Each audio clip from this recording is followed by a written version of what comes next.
நவ கிரகங்களை அறிவோம் ஜோதிட யூடியூப் சேனலுக்கு உங்களை அன்போடு வரவேற்கிறேன். இந்த பதிவினுடைய தலைப்பு ஒரு அருமையான தலைப்பு, அற்புதமான தலைப்பு. அதாவது திருமண வயதில் வரக்கூடாத திசைகள். திருமணம் செய்த பிறகு, திருமணத்துக்கு பிறகு ஊர் உறவுகளிடம் பகை, ஊர் உறவெல்லாம் பகை.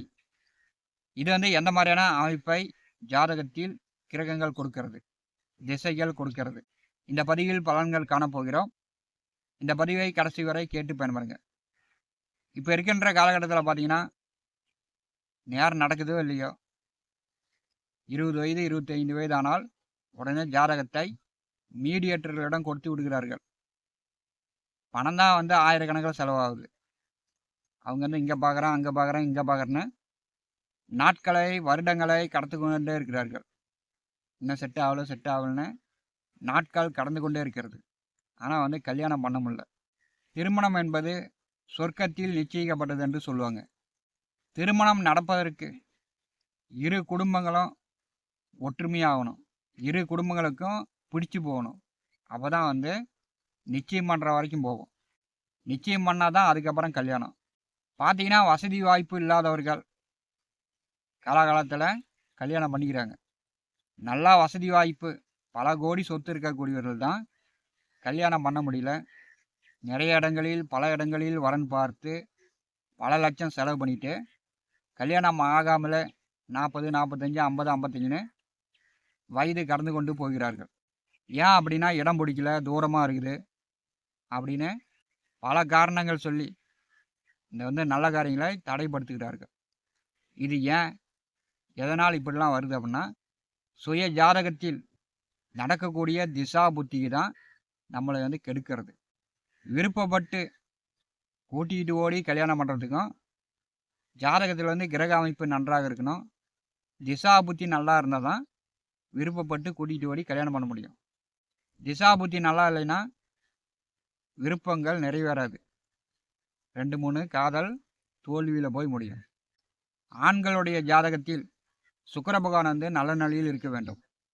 சூரிய பகவானை விட்டு சுக்கிர பகவான் 40 டிகிரிக்கு மேல் தொலைவில் சென்று விட்டார் என்றாலும், சுய ஜாதகத்தில் சுக்கிர பகவான் வக்கரமாகி விட்டார் என்றாலும், சுக்கிர பகவான் 6, 8ஆம் அதிபதி ராகுகேது தொடர்பு பெற்றார் என்றாலும், அந்த ஆண் ஜாதகத்திற்கு திருமணம் நடப்பது கொஞ்சம் காலம் கடக்கும்.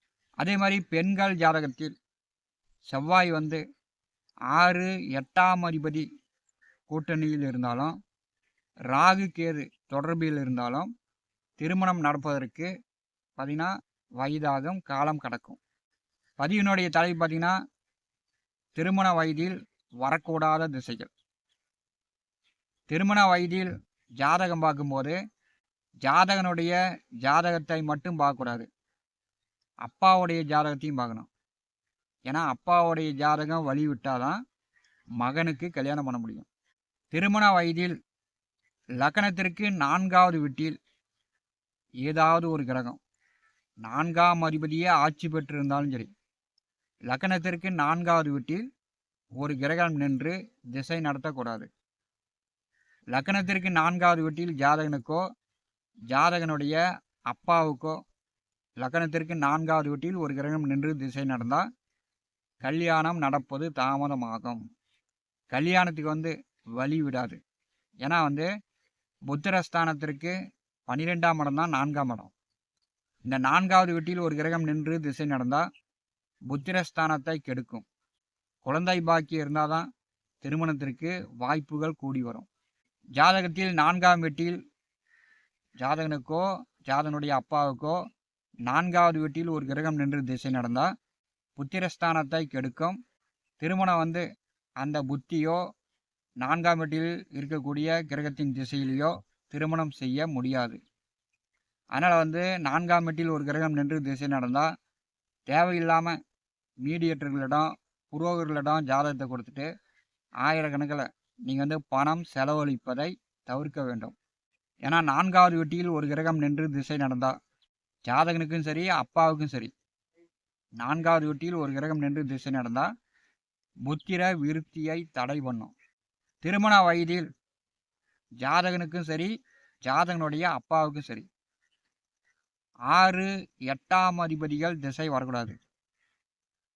திருமண வயதில் ஜாதகனுக்கும் சரி, அப்பாவுக்கும் சரி 6ஆம் அதிபதி திசையோ 8ஆம் அதிபதி திசையோ நடந்துச்சுன்னா, இப்போ வந்து இவங்க வந்து வரன் பார்க்க போகிறாங்க அப்படின்னா, அந்த குடும்பத்திற்கு வந்து பிடிச்சாதான் வரன் வந்து பிடிச்சாதான் கல்யாணம் நடக்கும்.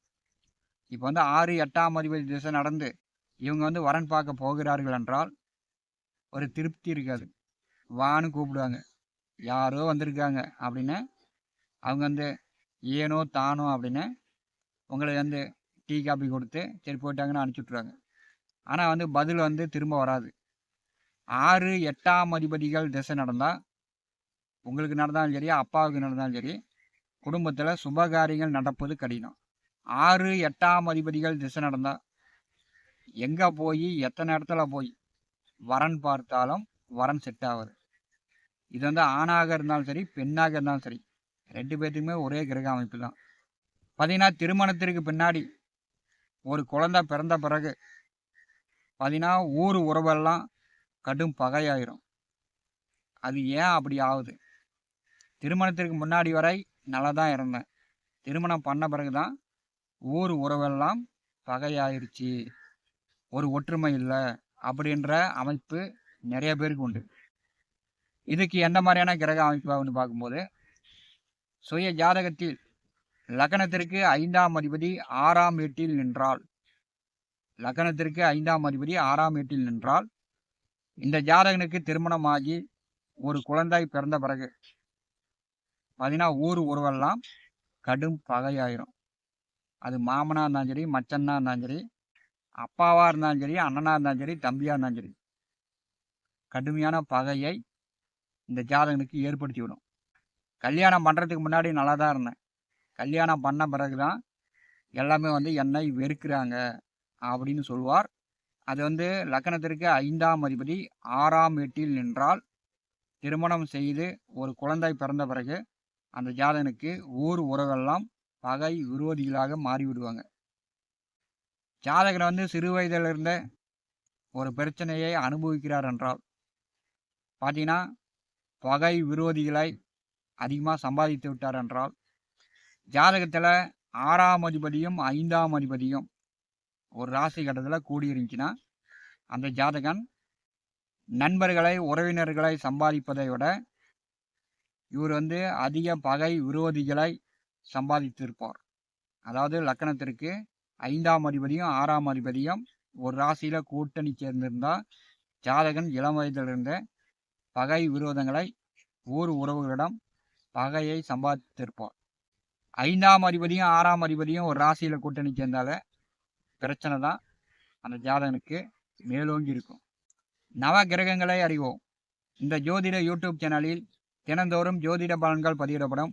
நம்முடைய சேனலை பார்த்து கொண்டிருக்கக்கூடிய அன்பர்கள் சப்ஸ்கிரைப் செய்து கொடுவிருக்கின்ற ஆல் பட்டன் அழுத்திங்க. நன்றி, வணக்கம்.